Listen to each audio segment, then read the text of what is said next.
Sir నమస్తే అండి. నమస్తే. ఆంధ్రప్రదేశ్ రాజకీయాలు ఎప్పుడూ ట్విస్టెడ్గానే ఉంటాయి. సాధారణంగా ఎప్పుడు మనం ఆ విషయం మాట్లాడుకుంటూనే ఉంటాం. రకరకాల అంశాలు ఉన్నాయి. కానీ కొన్ని టాపిక్స్ గురించే ఎక్కువగా హైలైట్ చేసి మాట్లాడుకోవాల్సి వస్తుంది. అదొక లెక్కగా మనం నెంబర్ 1, 2, 3 పెట్టి రాసుకుంటే అది లాస్ట్లో ఉండే టాపిక్కే. కానీ ముందుకు తీసుకుని వచ్చి మాట్లాడాల్సి వస్తుంది. ఇలాంటి అంశాలలో ఇప్పుడు కాపు నేతలు వరుస భేటీలు అవుతున్నారు. మనం సాయికృష్ణ ఇష్యూ మనం చూసాం. ఆ అబ్బాయి కూడా కాపు కులానికి చెందిన వ్యక్తి. అక్కడికి పవన్ కళ్యాణ్ గారు కనీసం పరామర్శించడానికి కూడా వెళ్ళలేదు. జగన్మోహన్ రెడ్డి గారు వెళ్ళారు. బట్ ఏం జరిగిందో మనం చూసాం.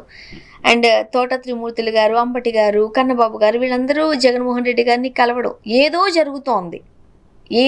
ఏం జరుగుతోంది అంటే కాపులు తన నుంచి పక్కకి జరిగిపోతున్నారు, పవన్ కళ్యాణ్ వాళ్ళని అడ్డుకునే పరిస్థితుల్లో లేడు అనేది తెలుగుదేశానికి ఒక ఇండికేషన్ ఇవ్వటం కోసం వైసీపీ ప్రయత్నం చేస్తోంది అని మీడియా ఆల్రెడీ మాట్లాడుతోంది. అంటే తెలుగుదేశానుకూల మీడియా దీని మీద డిస్కషన్స్ మొదలుపెట్టి వార్తల పంపిణీ కార్యక్రమం వాళ్ళు చేసేస్తున్నారు. అంటే దీని ద్వారా వాళ్ళు 2 ప్రయోజనాలు కోరుకుంటున్నారు. ఒకటేమో పవన్ కళ్యాణ్ని అలర్ట్ చేయటం, నీ పునాది కదిలిపోతే నీ రాజకీయ ఉనికి కూడా ప్రశ్నార్థకంగా మారుతుంది, కాబట్టి నువ్వు కొంచెం చొరవ చూపించాలి అని ఆయనకి చెప్తున్నారు. రెండోది, మా దగ్గర ఉంటే కొన్ని ప్రయోజనాలు నెరవేరుతాయి, మీరు తొందరపడి అవతలికి జరగకండి అని ఈ సాయికృష్ణ తల్లిగారికి న్యాయం చేయటం ద్వారా ఇంకొక సూచనని పంపించడానికి కారణం అంటే వీళ్ళు కదులుతున్నారు అనేది తెలుగుదేశం ఫీల్ అవడానికి కారణం వీళ్ళందరూ మాట్లాడటమే. అంబటి రాంబాబు, పేర్ని నాని వీళ్ళందరూ కలగజేసుకోవటము, అది నెమ్మదిగా వైసీపీ దీన్ని కూటమి ఇష్యూగా మారుస్తోంది. పవన్ కళ్యాణ్ మీద స్ట్రైట్ దాడే అది. వంగవీటి రంగా బతుకుంటే అనే మాట ఆ మేనమామ మాట్లాడటం వెనకాల ప్రోగ్రాం ఉంది.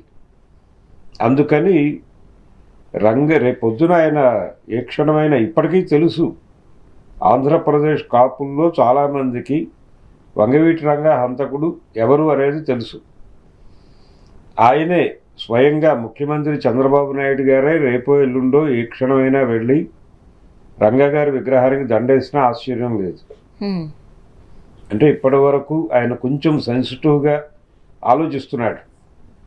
అంటే హత్య చేసి దండేయటం అని ఎవరైనా మాట్లాడతారేమో, ఎందుకు వచ్చిన గొడవ అని దూరంగా ఉంటున్నాడు. కానీ కొంచెం చొరవ తీసుకునే ప్రయత్నం చేస్తున్నాడు ఇప్పుడు చంద్రబాబు.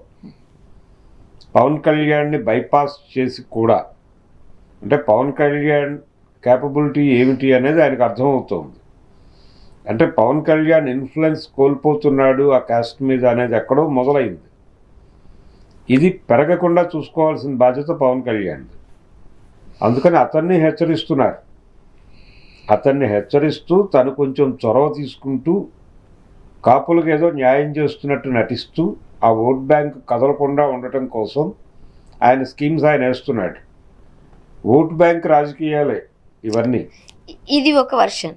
మరో పక్క పవన్ కళ్యాణ్ గారు మొన్నటికి మొన్న కాపులను చూసి ఓటేయండి అన్న పవన్ కళ్యాణ్ గారు ఈరోజు నన్ను కాపు నేను పుట్టాను కాబట్టి మాట్లాడుతున్నారు, అసలు కాపులకి కులానికి నాకు సంబంధం లేదు, నన్ను నా గాడిని కట్టకండి అని చెబుతూ ఉన్న నేపథ్యంలో కొంతమంది కాపు నేతలు కాస్త నిరాశకు గురవుతున్నారు. సో అందుకే వరుస భేటీలు అవుతున్నారు. ఇప్పుడు ఇంతకుముందు మనం మాట్లాడుకున్నట్టు తోట త్రిమూర్తులు గారు, కన్నబాబు గారు, అంబటి గారు వీళ్ళు జగన్మోహన్ రెడ్డి గారిని కలవడం ఏమన్నా ఓటు బ్యాంక్ చీల్చే అవకాశం కనిపిస్తోంది. అంటే కాపు బ్యాంకు కదులుతోంది. అంటే పవన్ కళ్యాణ్ దగ్గరకు వచ్చేసరికి ఆయన అనేక గందరగోళాలు మాట్లాడుతున్నాడు ఈ మధ్యకాలంలో. అంటే నేను కాపుగా నిలబడ్డానండి 2 చోట్ల, భీమవరంలోను అక్కడ వైజాగ్ యువతల నిలబడ్డాడు ఆయన. 2 చోట్ల ఓడిపోయాడు. గాజువాకలో ఓడిపోయాడు, భీమవరంలో ఓడిపోయాడు. ఆ ఓటమి విషయాన్ని ప్రస్తావిస్తూ అక్కడ కాపు ఓట్లు చాలా అధికంగా ఉన్నాయి కదా, ఎందుకు గెలిపించలేదు కాపులు నన్ను అని అడిగాడు ఆయన. ఈయన నామినేషన్ వేసిందేమో కాపులు ఉన్నారని, అప్పుడు కులం కనిపించింది ఆయనకి. ఓడించారు కాబట్టి మీరే నేరస్తులు అంటున్నాడు ఇప్పుడు. అలాగే ఇప్పుడు ఆయనకి ప్రాంతీయ భావన కూడా ఉగ్రవాదంగా కనిపిస్తోంది. అంటే తెలంగాణ ఆత్మగౌరవం అనే మాట ఆయనకు ఉగ్రవాదంగా కనిపిస్తోంది. అది చెప్పాడు 2-3 సార్లు. ప్రాంతీయవాదము అనేది తీవ్రవాదంగా మారుతుంది, ఉగ్రవాదంగా మారుతుంది అని చెప్తున్నాడు ఆయన ఈ మధ్య. కులం గురించి మాట్లాడటం కూడా ఉగ్రవాదంగా మారుతోంది అని రేపో ఎల్లుండో అనే పరిస్థితుల్లో ఉన్నాడు ఆయన. ఈ కండిషన్లో మనకి రక్షకుడిగా పవన్ కళ్యాణ్ని చూస్తామా చూడమా అనేటువంటి ఒక భయం మొదలైంది కాపుల్లో. దాన్ని ప్రాపర్గా కనెక్ట్ చేసుకోవడానికి జగన్మోహన్ రెడ్డి గారు ఆయన ప్రయత్నం ఆయన చేస్తున్నాడు. వీళ్ళు నిజానికి మొన్న ఈ ఇన్సిడెంట్లో, ఈ గాజు సాయికృష్ణ ఎపిసోడ్లో న్యాయం చేసింది జగన్మోహన్ రెడ్డి, చంద్రబాబు కాదు. అంటే ఆ టైంకి ఒకవేళ జగన్మోహన్ రెడ్డి గారు వాళ్ళని కలిసి ఉండకపోతే కొంచెం డ్రాగ్ అయ్యి ఉండేదా? ఓకే. ఆయన కలిసి ఆయన డిమాండ్లు చేసిన తర్వాత మాత్రమే చంద్రబాబు గారి నిర్ణయం తీసుకున్నాడు అనేది వాస్తవం. అప్పటి వరకు హోంమంత్రి గారు ఎందుకు మాట్లాడలేదు అనే ప్రశ్నకు ఏమైనా సమాధానం ఉందా ఆవిడ దగ్గర? పోలీసు నైతిక స్థైర్యాన్ని ఎక్కడ దెబ్బతీస్తాను అని భయపడింది ఆవిడ. ఏం మాట్లాడితే ముఖ్యమంత్రి గారు ఏమంటారు అనే భయం ఉంది ఆవిడికి. అందుకని అడకత్తెరలో ఉండి ఆవిడ నోరు మెదపలేదు. చంద్రబాబు గారు వచ్చాక మొత్తం తన కంట్రోల్లోకి తీసుకుని తన అనుభవాన్ని రంగరించి ఆయన అన్ని రకాల ప్రమాదాల నుంచి కూటమిని కాపాడి కూటమి రక్షకుడిగాను, అలాగే కాపులకి ఆపద్బాంధవుడిగాను తన్ని తాను ప్రొజెక్ట్ చేసుకోవడానికి ప్రయత్నం చేశాడు. కానీ ఈ ఆటలో డమ్మీ అయింది మళ్ళీ పవన్ కళ్యాణ్. నిజానికి ఒకవేళ వాళ్ళు రాను అనుంటే, ముఖ్యమంత్రిని మేము కలవము అని గనక గాజు సాయికృష్ణ తల్లి అనుంటే, అప్పుడు పవన్ కళ్యాణ్ నేరుగా వారి ఇంటికి వెళ్ళేవాడు.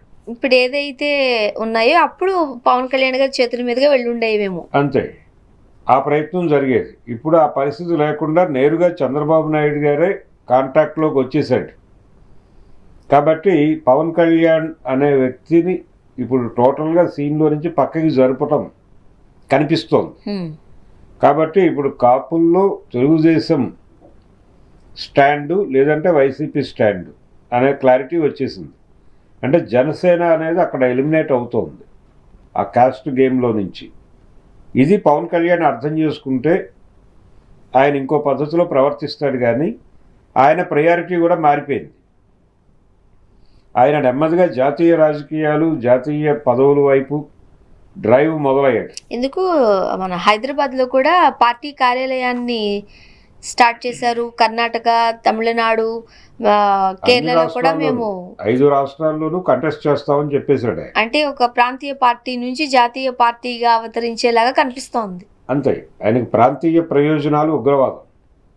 ఇప్పుడు ఎవరైనా ప్రాంతం గురించి, ఆంధ్రప్రదేశ్ గురించి మాట్లాడితే ఆయన కోపం వస్తుంది. స్పెషల్ స్టేటస్ అంటే కొడతాడు ఇప్పుడు ఆయన. స్పెషల్ స్టేటస్ అనేది కాదు, దేశానికి స్పెషల్ స్టేటస్ కావాలంటాడు ఆయన. అంతే తప్ప ప్రాంతాల గురించి మాట్లాడకండి, ప్రాంతాల గురించి మాట్లాడే వాళ్ళు ఉగ్రవాదులు, వాళ్ళని ఎన్ఐఏ వాళ్ళు వచ్చి అరెస్ట్ చేసే అవకాశం ఉంటుంది అని కూడా భయపెడుతున్నాడు ఒక రకంగా. కాబట్టి పవన్ కళ్యాణ్ గతంలో కంటే ప్రమాదకరంగా మారుతున్నాడు. ఈ మార్పు అనేది ఆయనకు ఒక భరోసా చిక్కింది అక్కడ. అంటే ఈ ఓట్ బ్యాంకులు, ఈ రాజకీయాలు అక్కర్లేదు, మనం స్ట్రైట్గా ఢిల్లీ దేవుడిని నమ్ముకుంటే, ఢిల్లీ దేవుడు చెప్పిన ప్రకారం ఆపరేషన్ సౌత్ అనే దానిలో మనం భాగస్వామి అయితే నాకు ఢిల్లీలో మంత్రి పదవి వస్తుంది. కేంద్ర కేబినెట్ ఎక్స్పాన్షన్ ప్రోగ్రాం ఉంది, దానిలో తనకు ఒక మంత్రి పదవి దక్కుతుంది. తను వేకేట్ చేసిన మంత్రి పదవి తన అన్నగారికి దక్కుతుంది, నాగబాబు గారికి. చాలు, ఇంకంతకు మించి ప్రయోజనం అక్కర్లేదు. నాకేం కావాలో, నాకేమి ఇవ్వాలో ఢిల్లీ దేవుడికి తెలుసు, ఆయన ఇస్తాడు. ఇంకా నాకు గాజు సాయికృష్ణని లాకప్ డెత్ చేస్తే నాకెందుకు, ఆ ఓట్ బ్యాంక్ ఎటు వెళ్తే నాకెందుకు అనే పరిస్థితిలో ఆయన ఉన్నాడు. ఆయన కండిషన్లో ఉన్నాడని తెలుసు కాబట్టే చంద్రబాబు గారు చొరవగా ఇది మనం చూసుకోవాల్సిన గొడవ అని ఆయన ఎంటర్ అయ్యి చొరవ చేసి ఆవిడని పిలిచి ఆవిడకి ఇవ్వాల్సినవి ఇచ్చేసి తెలుగుదేశంతో ట్రావెల్ అవుతున్న కాపులందరికీ ఒక భరోసా కల్పించాడు. ఇది ఆంధ్రప్రదేశ్లో జరుగుతున్న రాజకీయం. చూద్దాం ముందు ముందు ఏం జరగబోతుందో. Thank you sir. Thank you.